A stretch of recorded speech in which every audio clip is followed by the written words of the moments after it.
তিনটি লক্ষণ দেখলেই বুঝবেন আপনার সময়টা খারাপ যাচ্ছে, আপনি দুঃখে আছেন, কষ্টে আছেন, বিপদে আছেন, মুসিবতে আছেন। ওই সময়ে আপনি যদি ধৈর্য ধারণ করে আল্লাহর ওপর যদি বিশ্বাস রেখে যদি সবর করতে পারেন, ধৈর্যশীলদের সাথে আল্লাহ তাআলা আছেন। আল্লাহ কোরআনে বলছেন ইন্নাল্লাহা মাআস সাবিরিন, আল্লাহ বলছেন আমি ধৈর্যশীলদের সাথেই আছি। আপনি যদি ধৈর্য ধরতে পারেন, পাশাপাশি যদি কিছু কাজ করতে পারেন, কোরআন থেকে বলছি, আল্লাহ তাআলা বলছেন ইয়া আইয়ুহাল্লাযীনা আমানু ইসতাঈনু বিস-সাবরি ওয়াস-সালাহ। আল্লাহ রাব্বুল আলামিন বলছেন হে ইমানদাররা যারা ঈমানের দাবি করো, যারা ঈমান এনেছো, ইসতাঈনু বিস-সাবরি ওয়াস-সালাহ, তোমরা ধৈর্য ধারণ করো এবং আমি আল্লাহর কাছে সাহায্য চাও সালাতের মাধ্যমে এবং ধৈর্যের মাধ্যমে। আর ধৈর্যশীলদের সাথেই আমি আল্লাহ রাব্বুল আলামিন আছি। তো আমি যে কথাটি আপনাদেরকে বলতেছিলাম যে তিনটি লক্ষণ দেখলেই বুঝবেন আপনার সময়টা খারাপ যাচ্ছে, যেই সময়টা আপনার কষ্টে যাচ্ছে, দিনগুলা কষ্টে যাচ্ছে, অসুস্থ বলেন, তারপর আপনার ঋণগ্রস্ত বলেন, সাংসারিক বিভিন্ন টেনশন বলেন, সময়টা খুব খারাপ যাচ্ছে। তো সেজন্যে আল্লাহ রাসূল সাল্লাল্লাহু আলাইহি ওয়াসাল্লামের প্রিয় সাহাবী হযরত আবু হুরায়রা রাদিয়াল্লাহু তাআলা আনহু থেকে বর্ণিত, তিনি বলেন যে তিনটি লক্ষণ দেখলে বুঝবেন সময়টা অনেক খারাপ যাচ্ছে। এক নাম্বার হচ্ছে সন্তান যখন মা বাবার কথা শোনে না। যেই মা 10 মাস 10 দিন সন্তানটাকে লালন পালন করে, মা নিজে না খেয়ে সন্তানকে খাওয়ায়, নিজে না পড়ে সন্তানকে পড়ায়, নিজে ভালো কাপড় চোপড় না পরে সন্তানটাকে পড়ায়, এই সন্তান যদি পিতামাতার অবাধ্য যদি হয় তাহলে তাদের কলিজা ফেটে যায়। আল্লাহ তাআলা কড়া নির্দেশ দিয়েছেন কোরআনের মধ্যে, সূরা বনী ইসরাঈল আল্লাহ তাআলা চমৎকারভাবে বলেছেন মা বাবার সম্মানের কথা আল্লাহ তাআলা কত চমৎকারভাবে উপস্থাপন করেছেন। আল্লাহ তাআলা বলছেন ওয়াকাদা রাব্বুকা আল্লাহ তা'বুদু ইল্লা ইয়াহু ওয়া বিল ওয়ালিদাইনি ইহসানা। আল্লাহ তাআলা কাজী হয়ে নির্দেশ দিয়েছেন আল্লাহ তা'বুদু ইল্লা ইয়াহ। আল্লাহ বলেন আমি নির্দেশ দিয়েছি তোমাদেরকে প্রথম নম্বরে আমার ইবাদত করো, দ্বিতীয় নাম্বার হচ্ছে ওয়া বিল ওয়ালিদাইনি ইহসানা, পিতামাতার সাথে উত্তম আচরণ করো। ইম্মা ইয়াবলুগান্না ইনদাকাল কিবারা আহাদুহুমা আও কিলাহুমা ফালা তাকুল লাহুমা উফফি ওয়ালা তানহারহুমা ওয়া কুল লাহুমা কওলান কারীমা ওয়াখফিদ লাহুমা জানাহাদ যুল্লি মিনার রাহমাতি ওয়া কুর রাব্বিরহামহুমা কামা রাব্বায়ানি সগীরা। আল্লাহ তাআলা বলছেন তারা যদি বার্ধক্যে যদি পৌঁছে যায় আর ওই অবস্থায় তুমি যদি পেয়ে যাও, রহমতের ডানা বাহুগুলা বিছিয়ে দাও, যা প্রয়োজন তা দাও, কিন্তু তাদের সাথে এমন কোনো আচরণ করো না তারা যেন উফ শব্দটা যেন ব্যবহার না করে। তারা যদি উফ শব্দটা ব্যবহার করে, উফ বলে অন্তর থেকে হৃদয় থেকে যদি একবার কষ্ট পায়, তাহলে আল্লাহ তাআলা বললেন তোমাদের সব কিছু আমি বরবাদ করে দিব।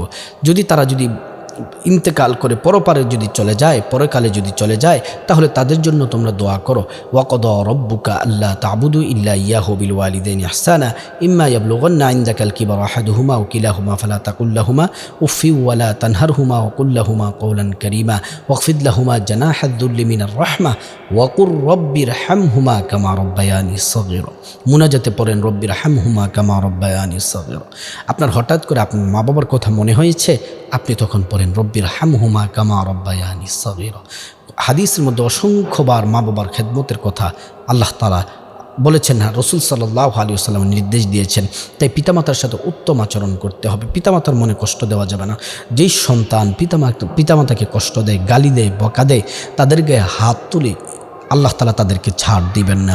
আপনি যদি আল্লাহর সন্তুষ্টি যদি চান আর দুনিয়ার মধ্যে যদি প্রতিষ্ঠিত যদি হতে চান, তাহলে তাদের সাথে উত্তম সুন্দর আচরণ অবশ্যই করতে হবে। তাহলে হযরতে আবু হুরায়রা রাদিয়াল্লাহু তাআলা আনহু থেকে বর্ণিত, তিনি বলেন আপনার যদি তিনটি লক্ষণ যদি আপনার মধ্যে থাকে তাহলে মনে করবেন যে আপনার সময়টা অনেক খারাপ যাচ্ছে। এর মধ্যে এক নম্বর হচ্ছে যদি সন্তান যদি মা বাবার কথা যদি না শোনে। দ্বিতীয় নম্বর হচ্ছে সময়টা অনেক খারাপ যাচ্ছে, তখন বুঝবেন যে চরিত্রহীন লম্পট সমাজের নেতা হবে। আজকে আপনি একটু চতুর্দিকে তাকান, আপনার সমাজের নেত্রীকে তাকান, সমাজের নেতার দিকে তাকান যে কোন মানুষগুলা নেতা হয়ে বসে আছে, যারা নামাজ পড়ে না, রোজা রাখে না, হজ করে না, ইসলাম জানে না। আজকে তারা নেতৃত্বস্থানীয় মধ্যে তারা বসে আছে। তো যেই সমস্ত লম্পট বদমাশ, যে সমস্ত চরিত্রহীন লম্পটরা আপনার নেতৃত্বের চেয়ারে যখন বসে থাকে, তখন আপনার সময়টা অবশ্যই খারাপ যাবে। তখন ভালো মানুষের কোনো কদর থাকে না। খারাপ মানুষ যদি সমাজের নেতৃত্ব দেয় তাহলে ভালো মানুষের কোনো মূল্য থাকে না, ভালো মানুষের তখন মূল্যায়ন করা হয় না। তো হযরতে আবু হুরায়রা রাদিয়াল্লাহু তাআলা আনহু হতে বর্ণিত, তিনি বলেন সন্তান যখন মা বাবার কথা না শোনে তাহলে মনে করবে যে তোমার সময়টা অনেক খারাপ যাচ্ছে। তাহলে তুমি বুঝে নিবে তোমার সময়টা এখন ভালো যাচ্ছে না, সময়টা খারাপ যাচ্ছে। তিন নাম্বার হচ্ছে আলেমদেরকে বাধা দিবে, অপমান করবে। আলেমরা এখন কথা বললে বাধা দেয়, আলেমরা এখন কোনো কিছু করলে বাধা দেয়, ইসলামিক কোনো কাজ করতে দেয় না, আলেমদেরকে যথাযথ সম্মান করা হয় না। অথচ আল্লাহ তাআলা কোরআনের মধ্যে বলেছেন, ইন্নামা ইয়াখশাল্লাহা মিন ইবাদিহিল উলামা। এই জমিনে যত মানুষ আছে, আপনি ডাক্তার বলেন, ইঞ্জিনিয়ার বলেন, তারপর পাইলট বলেন, যত সম্মানী হোক না কেন, মন্ত্রণালয়ে চাকরি করুক না কেন, কিন্তু যারা কিনা আলেমদেরকে আজকে যে যত বড় দামি হোক না কেন, আল্লাহ তাআলা কোরআনে সরাসরি বলেছেন আলেমরা হচ্ছে সবচেয়ে সম্মানিত ব্যক্তি, আলেমরা হচ্ছে সবচেয়ে দামি মানুষ। তো সেজন্য আপনি আলেমদেরকে সম্মান করতে হবে, আলেমদের সাথে থাকতে হবে, আলেমদের সাথে থেকে কোরআন হাদিস বুঝতে হবে, ইসলাম জানতে হবে। তো হযরত আবু হুরায়রা রাদিয়াল্লাহু তাআলা থেকে বর্ণিত, তিনি বলেন, যদি 3টি লক্ষণ যদি দেখেন তাহলে বুঝবেন আপনার সময়টা অনেক খারাপ। আমি সংক্ষেপে আবার বলে দিচ্ছি।